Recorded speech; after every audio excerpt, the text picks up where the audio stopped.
2 күндөн кийин Абдурахман Муртазалиевке мандат берилиши керек. Ушундай мазмундагы талапты сот аткаруучулар Боршайкомго 20 майда жөнөткөн. Бирок Свердлов районунда бул орунга шайлоо жарыяланып, адамдар талапкерлигин кое баштады.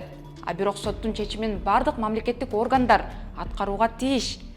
Таза кызык болбодубу? Эми эмне болот? Мыйзамда кандай? Кенен баян кылалы. Аты жөнүм Асель Шамилова. Каналга катталып, аягына чейин көрүңүз. Жыл башынан бери жогорку кеңеш Матраимовчу депутаттардан тазаланды. Айрымдары мандатын аргасыздан өзү барып тапшырса, кээ бирлери соттун чечими менен депутаттык креслодан кол жууду.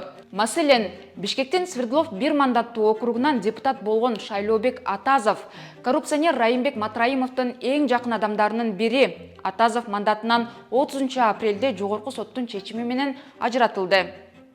Жогорку сот Атазовдун адамдары шайлоодо добуштарды сатып алган деп, анын депутат болууга моралдык укугу жок деди. Ошол эле учурда жогорку сот Абдурахман Муртазалиевдин талапкер катары жокко чыккан каттоосун калыбына келтирип, аны Свердлов округу боюнча шайланган депутат деп таануу керек деген чечим чыгарган. Сөз башынан болсун. 2022 жылдын февралында Свердлов округу боюнча жогорку кеңештин 7-чакырылышына кайра шайлоо өткөн. Себеби 2021 жылдагы шайлоодо баарына каршы деген эң көп добуш алгандыктан кайрадан шайлоо дайындалган. Кайра шайлоодо 1 орунду талапкер Абдурахман Муртазалиев 5806 добуш менен алса, 2 орунду 5383 добуш менен Шайлообек Атазов алган. Бирок Боршайком 2022 жылдын 9 мартында Муртазалиевдин талапкер катары каттоосун жокко чыгарат. Буга Свердлов райондук милициянын берген маалыматы негиз болгон. Милиция Муртазалиевке караштуу адамдар добуш сатып алуу фактысы боюнча кармалганын билдирген эле. Буга кошумча шайлоодо 2 орунду алган Атазов Муртазалиевке каршы арыз жазган. Муртазалиев БШКнын чечими менен макул болбой сотко кайрылат. Бирок 2022 жылдын 22 мартында ал жогорку соттон утулат. 2022 жылдын 25 мартында Борбордук шайлоо комиссиясы номер 35 токтом кабыл алып, анда шайлоодо эң көп добуш алган талапкер Абдурахман Муртазалиевдин алган добуштары жараксыз деп табылып, талапкер катары каттоосу жокко чыгарылат. БШК шайланган депутат деп Шайлообек Атазовду таанып, ага мандат берүү чечимин чыгарат. Өткөн жылдын 2 ноябрында Улуттук коопсуздук мамлекеттик кызматынын төрагасы Камчыбек Ташиев мындан ары Матраимов мафиясы болбойт деп айткандан кийин мамлекеттик кызматтагы Матраимовчулар кызматтан жапырт алына баштайт. Ошондо Матраимовдун адамдары жогорку кеңеште да отурганын жана алардын ысымдарын медиахаб тизмектеп берген эле. Муртазалиевдин айтымында жыл башынан бери парламенттеги Матраимовчулар мандатынан кол жууп жатканын көрүп, мандатын кайтарып алуу максатында БШКга кайрылууну чечкен. Я думаю, в 2020 году оказал свое влияние на Раим Матраимов, так как Шайлообек Атазов является одним из его очень близких кадров, это ни для кого не секрет. И на тот момент меня скинули, я думаю, благодаря тем связям и тем силам, что были у Раима Матраимова, ну, в части вот его кадра. И это мое мнение, и я так считаю, что тогда у него были определенные рычаги власти, что, как нам стало известно, когда глава ГКНБ заявил о том, что всех кадров Раима Матраимова будут увольнять. Вы же видели, сколько чиновников отовсюду уволили. То есть я думаю, там тогда это очень повлияло, и тогда отменили мою регистрацию из-за этого. 21 февральда Муртазалиев БШКга 2022 жылы 25 марттагы токтомдун 2-3 пунктун жокко чыгаруу боюнча кайрылуу жолдойт. Анда анын добушун жараксыз деп табуу жана Шайлообек Атазовду депутат катары таануу токтому жокко чыгарылсын деп суранат. Анткени аны шайлоодон четтеткен добуш сатып алуу фактысы сотто далилденген эместигин негиз кылат. Муртазалиевдин агитаторлору деген аялдардын бири тергөөдө талапкер Элнура Алкановага иштегенин ачыктаган. Бирок Борбордук шайлоо комиссиясы Муртазалиевдин кайрылуусундагы талаптарды канааттандырган эмес. Буга байланыштуу ал 22 февралда Бишкек административдик сотуна кайрылат. 1 мартта аталган сот БШКнын Муртазалиевдин добуштарын жокко чыгарган чечимин мыйзамсыз деп таап, Муртазалиевди шайланган депутат катары таануу боюнча өкүм чыгарат. Административдик сот Муртазалиев же анын жакын адамдары шайлоодо добуш сатып алганы сот тарабынан далилденген эместигин эске алат. Бул өкүмдү Бишкек шаардык соту 5 апрелде күчүндө калтырат. БШК менен Атазов бул чечимге макул болбой, жогорку сотко апелляциялык даттануу менен кайрылат. Боршайком биринчи инстанциянын Атазовго байланыштуу чечимин колдогон. БШК Атазовдун добуш сатып алганы тастыкталып, анын үгүтчүлөрүнө 100 000 сом штраф салынганын айтып, Атазовдун депутат болууга моралдык укугу жоктугун белгилеген. Бирок Муртазалиевке тиешелүү бөлүгү менен макул эместигин билдирген. Себеби Муртазалиевке байланыштуу ишке Жогорку сот 2022 жылдын 22 мартында чекит койгон деп негиздеген. Ал эми Муртазалиев өзү анын иши Жогорку сотто кайрадан каралышы адаттагыдай эле көрүнүш экенин айтат. Центральная избирательная комиссия ссылается на постановление Верховного суда от 2022 года. Это нормальная практика, когда Верховный суд вносит правки в свое же решение. Верховный суд внес правки. В разъяснительной части от и до расписано, что я не причастен к подкупу, что от 2022 года решение меняется и моя регистрация возобновляется.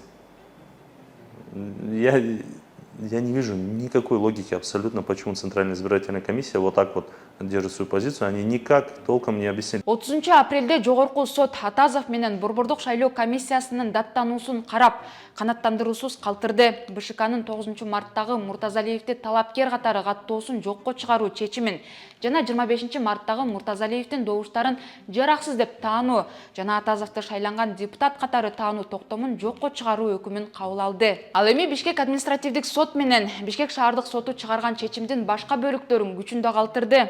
Анда Муртазалиевди Свердлов округу боюнча шайланган депутат деп таануу чечими да бар. Ошондой эле Жогорку соттун бул чечими даттанууга жатпайт деп белгиленген. Анткени менен Жогорку соттун чечимине карабастан 15 майда Боршайком президентке Свердлов районунда 30 июнда кайра шайлоо өткөрүүнү сунуштады. Ага эртеси эле президент кол койду. 16 майда бул боюнча жарлык чыккан. Ошол эле күнү Муртазалиев Свердлов райондук сот аткаруучулардын эскертүүсүн БШКга жеткирген. Анда БШКга Муртазалиевди шайланган депутат катары таануу үчүн 10 күн мөөнөт берилери жазылган. БШК соттун чечимин ыктыярдуу түрдө аткаруу катын 20 майда каттаган. Демек, берилген мөөнөт 30 майда аяктайт. Сот аткаруучулар өзүнүн катында, эгер соттун чечими ыктыярдуу аткарылбаса, сот аткаруучулардын статусу жөнүндө жана аткаруу өндүрүшү мыйзамынын 64-беренесине ылайык мажбурлап аткартуу иш-аракеттери көрүлөрү жазылган. Ошондой эле сот аткаруучулар БШКга кылмыш жаза кодексинин соттун өкүмүн, соттун чечимин же башка соттук актыны аткарбоо беренесине ылайык сот өкүмү аткарылбаса 2 жылга чейин эркинен ажыратуу жазасы каралганын да эске салды. Буга кошумча сот аткаруучулар Конституциянын беренесин да катта көрсөткөн. Ага ылайык Кыргыз Республикасынын сотторунун мыйзамдуу күчүнө кирген актылары, бардык мамлекеттик органдар, жергиликтүү өз алдынча башкаруу органдары, юридикалык жактар, коомдук бирикмелер, кызмат адамдары жана жеке адамдар үчүн милдеттүү болот жана республиканын бүткүл аймагында аткарылууга тийиш деп жазылган. Ал эми сот актыларын аткарбоо, талаптагыдай эмес аткаруу же болбосо аларды аткарууга тоскоолдук кылуу, ошондой эле соттордун ишине кийлигишүү мыйзам менен белгиленген жоопкерчиликке алып келет деп белгиленген. Жогорку соттун чечимин аткарбай, кайра шайлоо өткөрүүнү чечкен Борбордук шайлоо комиссиясына тиешелүү суроолорду узаттык. Мекеменин басма сөз кызматы биздин суроолорду жоопсуз калтырды. Анткени менен 24 майда Акипресс сайтына БШК мүчөсү Кайрат Маматов биз койгон суроолорго жооп берген. Анда ал сот БШКнын чечимин жокко чыгарып, же күчүндө калтыра аларын, бирок кимге мандат берилиши керектигин аныктай албасын билдирген. Биз азыр жаңы схемага күбө болуп жатабыз. Мен президентке, башкы прокурорго, Жогорку соттун төрагасына кайрылгым келет. Свердлов районунда административдик сот мөөнөтүнөн мурда шайлоо дайындабай туруп, соттун чечими менен бош турган мандатты өткөрүп берүүгө болот деп чечти. Мыйзамга ылайык арыздарды кароонун белгилүү мөөнөттөрү бар. Эгерде биздин чечимибиз туура эмес болсо, БШК өз чечимин жокко чыгарууга укугу бар, же сот ушундай чечим чыгарышы мүмкүн. Бирок кайсы талапкерге мандат берүүнү сот аныктай албайт. Ошондой эле БШК мүчөсү Кайрат Маматов шайлоо процессине эч бир орган кийлигише албай турганын белгилеген. Ал эми Жогорку соттун мурдагы судьясы Клара Соронкулова мыйзамда алишемдиктер бар дейт. Ошондой эле мыйзамга өзгөртүүлөрдү киргизип, шайлоодо мыйзам бузулганы тууралуу фактылар катталган учурда кылмыш иши тез арада тергелип, соттун чечими кыска мөөнөттө чыксын деген өзгөртүү киргизүү керек деп эсептейт. Эми бул жерде мыйзамдын өзүндө неме бар да, кемчилик бар да, анткени бул көбөй эскертемдер деле бар. Ошондо БШК жанагы күнөөсүздүк презумпциясын бузуп коюп атпайбы? Булар материалдарды өткөрүп берип атат текшерүүгө. Анын жыйынтыгын күтпөй эле мандат берип коюп атат, туурабы? Мисалы, Атазов менен Муртазалиевди Атазов жеңилген тарап болуп атпайбы? Муртазалиев көбүрөөк добуш алып атпайбы? А булар материалдарды подкуп боюнча өткөрүп берди дагы, бирок чечимди, акыркы чечимди күтпөй туруп эле мандатты берип коюп атышат да. Анан эми Муртазалиевдин немеси иши текшерилип бүт, Муртазалиев сот аркылуу акталып чыгып атпайбы? Туурабы? Демек Муртазалиев кайра келип ордуна туруш керек да, бирок булар мандатты берип коюп атпайбы. БШК жөн эле курал болуп берип атат да, буларгачы саясий күчтөргө курал болуп калып атат да.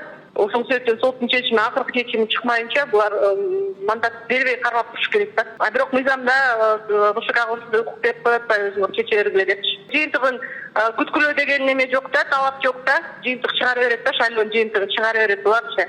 Материалдарды укук коргоо органдарына өткөрүп берсин деген дерене бар, а бирок ошол өткөрүп берген неме боюнча жыйынтыгын күтсүн деген неме жок да. Кылмыш иши козголду деп туруп эле, анан кийин жокко чыгарып туруп эле өздөрү эч кандай соттун чечими жок эле өздөрү жыйынтык чыгарып коюп атпайбы? Көрдүңбү? Акырында жыйынтыгы булардын жыйынтыгы туура эмес болуп атат. Сооронкулованын айтымында БШК жогорку соттун чечимине баш ийбей кое албайт. Себеби сот чечимин аткарбоо үчүн БШКнын төрайымы Нуржан Шайылдабекова кылмыш жообуна тартылышы мүмкүн экенин айтат. Аны аткарбай коюуга БШКнын эч кандай укугу жок. Эгерде БШК аткарбай кое турган болсо, БШКнын немеси төрайымы жоопко тартылыш керек. Анткени жазык кодексинде норма бар да, соттун чечимин аткарбагандыгы үчүн дегенчи. Соттун чечими кандай болбосун аткарылыш керек, кандай чечим болбосун аткарылыш керек. Ал арада Свердлов округу боюнча дайындалган кайра шайлоого катышууга 5 талапкер ниетин билдирди. Ал эми Муртазалиев жогорку соттун чечимин БШК аткарбай жатканын айтып, башкы прокуратурага кайрылды. Көзөмөл орган Боршайкомдун чечимдери сотто гана даттануларын белгилеген. 30 майда сот чечимин аткаруу мөөнөтү бүтөт. Жаралган укуктук туңгуюк кандай чечилет? БШКнын катасы болсо, президенттин жарлыгы эмне болот? Эгерде мыйзам БШК тарапта болсо, жогорку соттун даттанууга жатпаган, аткарылууга тийиш өкүмүчү? Оюңузду комментарийге жазып, каналга катталыңыз. Аты жөнүм Асель Шамилова. Аман туруңуз.